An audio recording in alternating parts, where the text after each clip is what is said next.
Bonjour à tous, aujourd'hui j'aimerais vous parler d'un sujet qui me tient à cœur, c'est la musculation pour les grands. Qu'est-ce que j'appelle grand? J'appelle grand toute personne qui fait 1m80 et plus en musculation. Je vois pas beaucoup d'articles ni de vidéos sur le sujet, c'est pour ça que je me permettais de donner mes 2 centimes. Voilà, moi, faisant moi-même 1m89, j'ai rencontré pas mal d'obstacles, bon, comme tout le monde, hein, je veux dire, bon, c'est facile pour personne de prendre du muscle, mais je pense qu'on s'accorde à dire que quand t'es grand, c'est encore plus dur. Et donc voilà, je voulais parler notamment du squat aujourd'hui.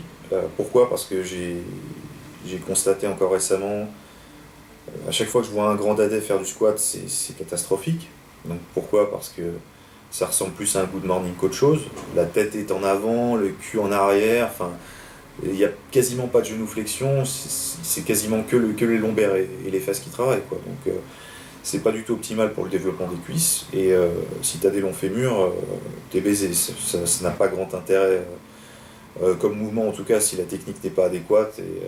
C'est pour ça que je préconise plus de faire du front squat. En fait, le front squat, pourquoi? Parce que bon, la barre est elle est devant toi, tu dois la maintenir. Et tu dois adopter une posture adéquate si tu veux pas qu'elle tombe.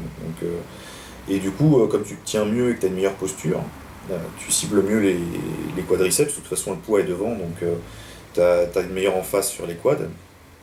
Et surtout, si tu as des chevilles qui sont pas particulièrement souples, c'est une bonne option. Voilà.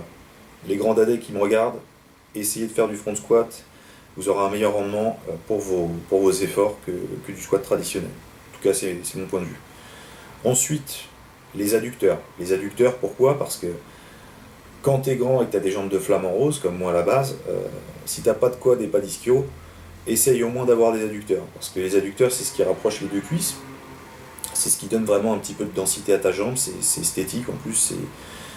Voilà, ça permet vraiment de couper un petit peu cet écart entre les deux cuisses. C'est un muscle très puissant.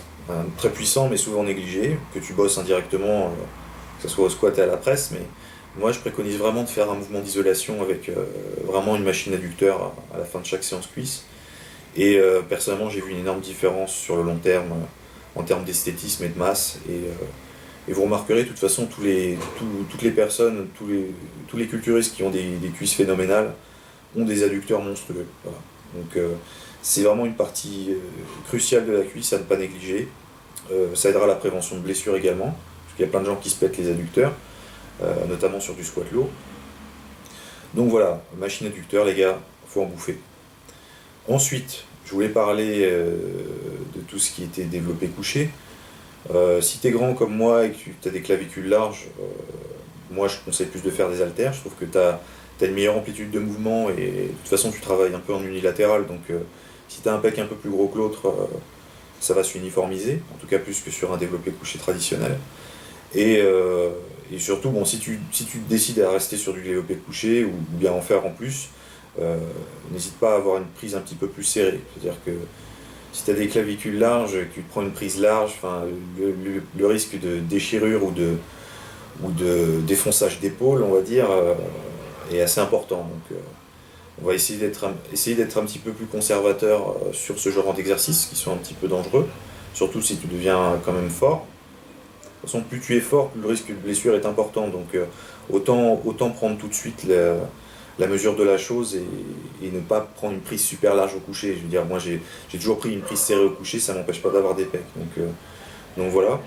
Ensuite, ce qu'il faut savoir, c'est quand tu es grand, de toute façon, il faut partir du principe que tu vas. En fait, ça requiert plus d'énergie, plus de coordination et plus de temps pour un même mouvement que si tu étais petit. Par exemple, si tu as un squat à 200 kg et que tu fais 2 mètres, on est d'accord que la course va être beaucoup plus grande, beaucoup plus longue que si tu fais 1m60. Le problème avec ça, c'est que le risque de blessure va être accru. Il y a quand même quelque chose qui est positif aussi, c'est que tu auras plus de tension, donc un potentiel de croissance musculaire plus important.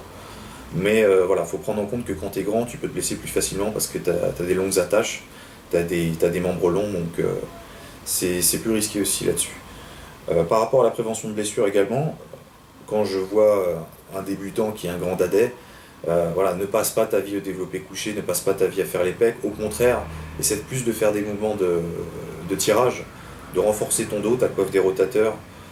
Pourquoi? Parce que le grand souvent se tient mal, les omoplates qui ressortent, hein, moi j'étais comme ça avant, c'est le grand voûté de base avec les omoplates qui ressortent, les ailes de poulet là.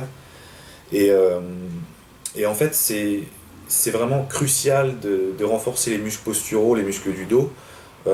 Pourquoi? Pour encore une fois éviter les blessures et puis pour être plus fort, tout simplement, parce que même au développé couché, si tu veux être plus fort au développé couché, il faut avoir un bon dos de toute façon, puisque, on va dire, je crois que c'est 40% de l'exercice en fait, qui recrute le dos également. Tu verras jamais un mec qui a un gros développé couché qui a pas de dos, ça n'existe pas.